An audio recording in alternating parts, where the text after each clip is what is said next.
Hi, how do diddle do, and welcome back to my channel. If you're new to my channel, welcome to my channel.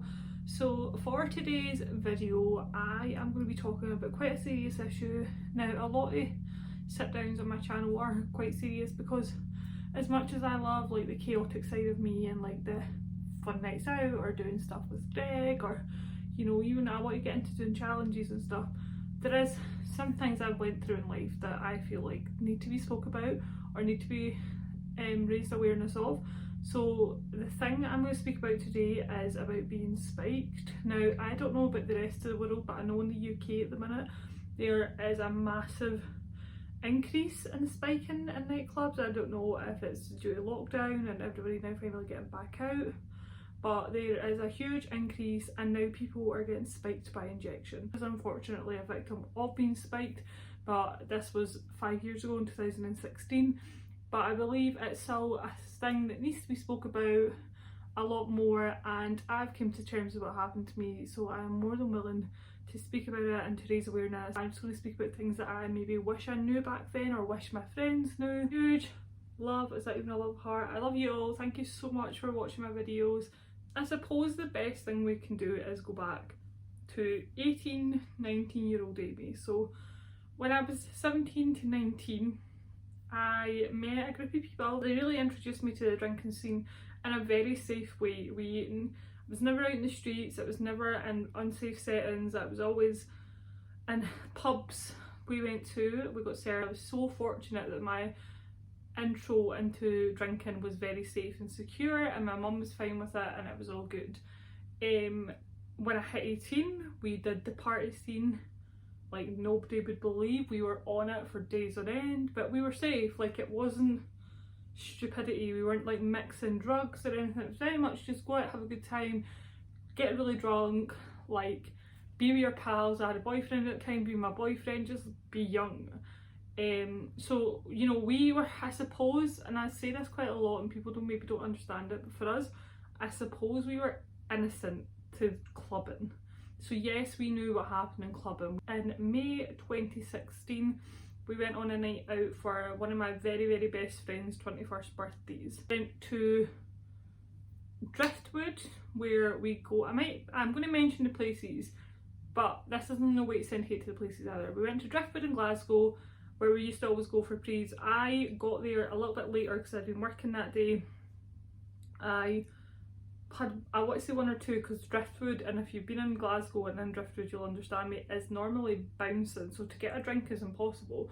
So maybe I had like one or two. I wasn't overly drunk, like compared to other people in the group, I was not that drunk. We went down to Garage, where we go, and we still continue to go, we love Garage, and got there. So there was the same people we always went on a night out there. I got into Garage, I got my usual rocket fuel, like I was so happy to be there, so like ready to go. I'd been working for weeks on end, like this was my time, had my shifts covered the next same day, like it was supposed to be such a good night out where I wake up in the morning, wanted McDonald's, and I hate my life. My friend's brother gave me a shot, nothing, there was absolutely nothing wrong, and that for me personally is the last thing I remember. Now, this is not me saying that this was my friend's brother that did this to me, because it was not, and he is absolutely innocent in this whole thing. So I don't want, because the timeline stops here, I don't want people to think it was him, because it wasn't. Now, according to people that were there, according to photos and videos I've seen, I got horrendously drunk to the point I could like barely stand. I was talking to people, but like talking through people. I was just not making coherent sense, I was slurring my words, I couldn't really lift things as such, and like I say, my friends just thought I was drunk. At that point we didn't know I had a gluten intolerance, so we just thought that, oh, it's Amy not being able to hold her alcohol, like she'll throw up, what a pizza, and that'll be it. So we continued our night. I was never left alone. I was just not myself at all, like in any way. Never had been like that when I was drunk, apparently. Could barely stand. I wasn't drinking that much. So he then decided he was going to take me into the local chip shop where we went after every single night out. Dale says I could barely even stand on them, which was so unlike me. He says that he and someone else had to like essentially carry me down the stairs. like I say, I have no recollection of the recollection of this. Even 5 years on, I've seen photos, I've seen videos, people have told me things that have happened. I don't remember a single thing about this.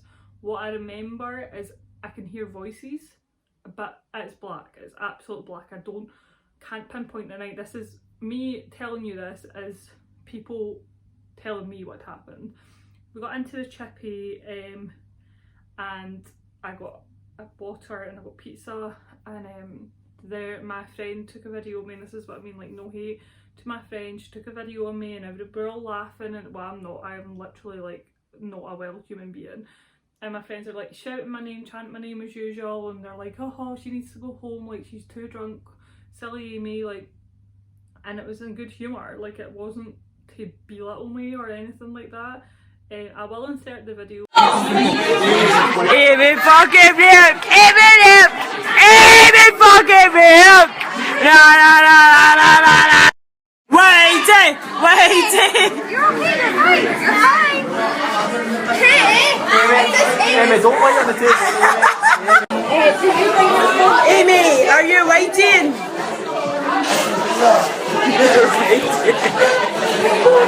Maybe after I've explained the whole story, because it's frightening and it is concerning, and I think once people see it, they see the real effects of what spiking has on someone. That day we had been planning to stay at our friend's house in Glasgow, so that I told my mum I won't be home tonight, blah blah blah blah. So for some reason we decided just to book a taxi home. So there was like a group of Livingston people, and we thought we'll just book a taxi, it'll be fine.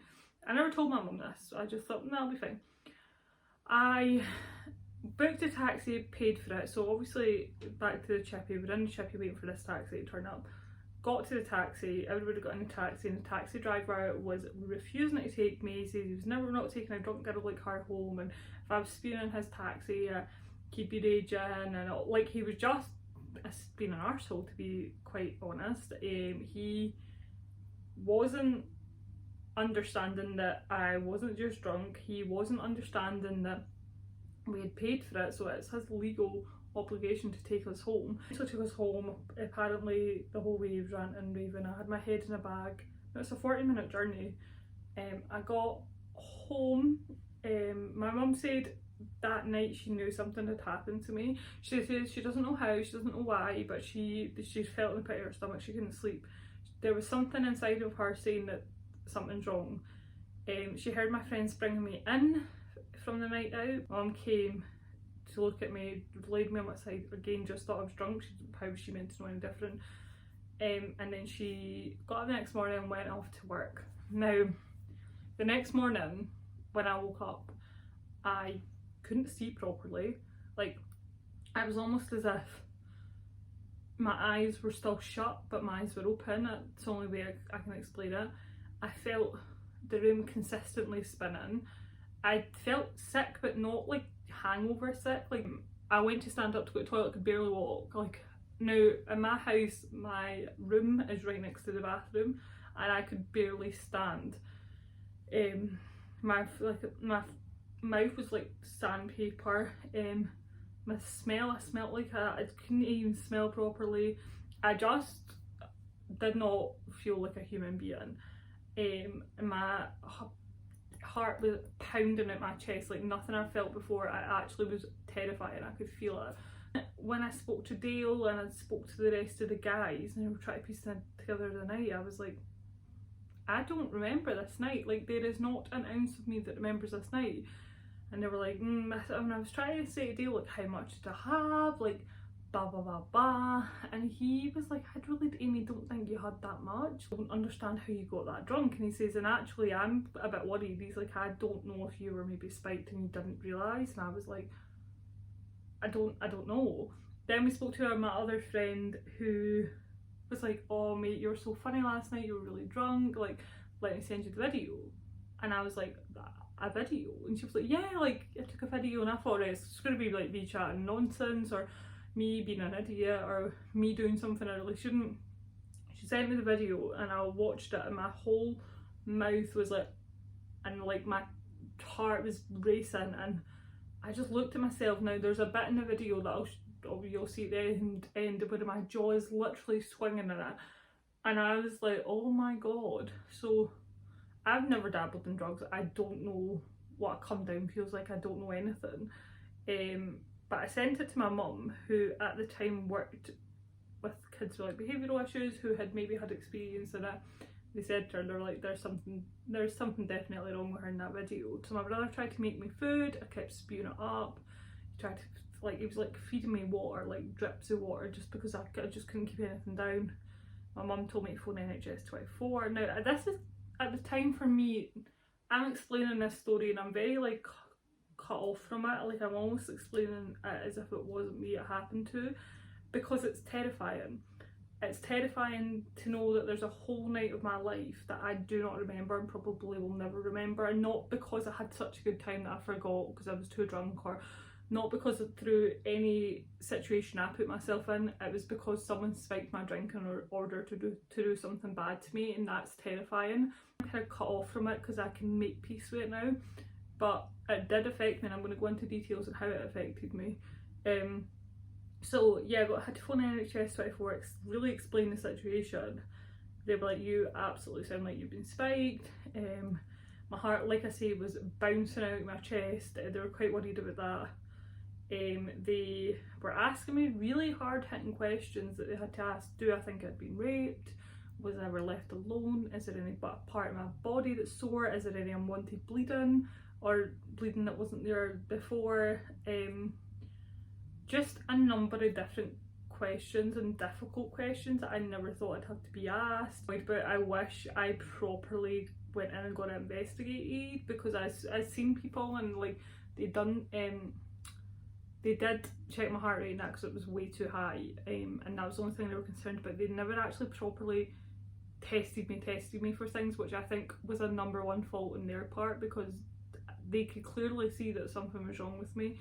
They said they think it could be MDMA, but they aren't 100% sure. But every symptom I had after it is like clear signs of someone that's taken MDMA, so I don't know. So that's definitely a learning curve. If I came home from a night out now and I knew that had happened to me, or like I felt like this, I'd be demanding to get tested properly. But I just think they thought, oh well, you're okay, like it's fine. But for me, mentally, it affected me in such a way that I don't think people think about. Like, I went from being such a carefree, reckless, fun-loving person that loved the sesh to not going out at all. I didn't want to go out to Glasgow, I didn't want to go out anywhere around here. It took a big chunk of my life away, because to me clubbing was a huge part of my life, and it was something I really enjoyed. Didn't do it for ages, months and months. It took my friends begging me, and I was going somewhere different, for me to actually decide to go clubbing again. And even at that, my mum bought me spike stoppers to put in our drinks. I will say I did get in touch with Garage. I did explain to them the situation, and explain to them that I thought I'd been spiked, and they checked CCTV and said that they seen people sitting at our booths, and they couldn't see her clearly, but they could see a drink sat there, and I'm like playing with the drink, so they're presuming yes, I did get spiked. To me, and the mental thing, like I said, really took me a long time to trust people, and I lost the innocence of clubbing that I once had. And even now, like when I hear about clubbing, or when I hear about spiking incidents, it does bring it back to me a wee bit. I do remember those first few days, and I remember how I felt when I woke up, because like I say, I have no memory of that night. I can only imagine how I felt on that night. And when I made it public, to begin with, when I put up a status being like, I'm very thankful for my friends and boyfriend because I got spiked last night, a lot of comments were really positive and were like, oh, watch yourself gal, or don't put your drink, so a lot of people were like, don't put your drink down, don't be so stupid. But a lot of people asked me what I was wearing, and then I had this, like, in certain photos I had like this red like dress on that showed my cleavage a bit, and a lot of people asked me like, do you think it was the dress you're wearing, or do you think this? And I really want to get across in this video, and I really want to get it across. I've put a Facebook status up about it and everything. The victims are not to blame. Let's change the narrative. I don't care. I could have been wearing a thong and a bra. I did not ask to be spiked by MDMA. I did not ask for my safety to be put on the line. I didn't ask to have a not mental breakdown, but like mental issues because someone spiked me. I didn't ask for the innocence to be taken away from me. I asked to go on a simple night out with my friends and boyfriends and have a good time, and some idiot or some group thought, hey, let's put something in someone's drink and hope for the best. This was not my fault. It is not any person's, male or female's, fault that happens to. And that's the narrative. It doesn't matter what someone's wearing, doesn't matter if someone's overly flirty, it doesn't matter if someone's kissing you. You do not have the right to put something in someone's drink or inject someone. That's even worse. You're injecting them with a needle that you don't know where that's from, or you don't know people's reactions to stuff. Maybe they had no right to take my self-worth, because I did start to think, well, maybe it was because of my dress, or maybe I did deserve it because maybe I was dancing a certain way. No, let's change the narrative. The people at fault are the people spiking. And my question to them, if you're watching and you've ever spiked someone, or you've ever thought, hey, that's a good time, or hey, I'm going to try that, why? Why would you do that? Why would you go out and think, I'm going to mess someone's life up tonight? Because it does. It really impacts people. Like I say, I will speak about this till I'm blue in the face. I was a very, very lucky person, and I came away with it unscathed to the best I could have. Until we change the narrative, there's always going to be almost a stigma. Oh, you got spiked. Your first question should not be, what were you wearing? Why did you put your drink down? Why weren't you safe? Your question should be, are you okay? I am so sorry this happened to you. I don't think there is advice to be given. I think the people that have decided to do this should be taking a hard look at themselves. There's nothing I could have done differently that night. A different dress wouldn't have changed something. Drinking too much or too less wouldn't have changed something. That still would have happened to me, and that was not my fault. And this is the major thing I want to get across. Look after your friends. Don't ever separate, because I was lucky in that way and was never separated. But if your friends are showing different signs, so like for me, I was very similar to how I was when I was drunk, but there's also like telltale signs for me that myself and my boyfriend or my friends and that, we were just too caught up in, oh, she's just drunk, it's fine. Notice the differences in your friends. Normally are, get help, speak to a bouncer, speak to a bartender. No one is going to hate you for it. Your friend is not going to be pissed off at you for getting them help. That is my advice on the situation. 5 years down the line, 5? Yeah, I am fine. I've been to nightclubs since, I have been to garage, I've had many good nights out.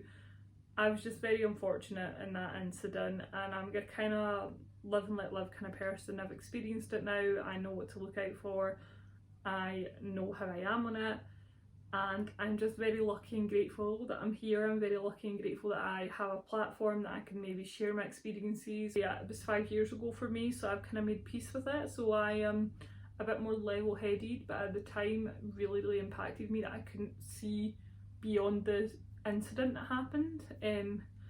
So yeah, that's kind of it. I want to send you all the love in the world, and I love you all so much, and stay tuned for more videos.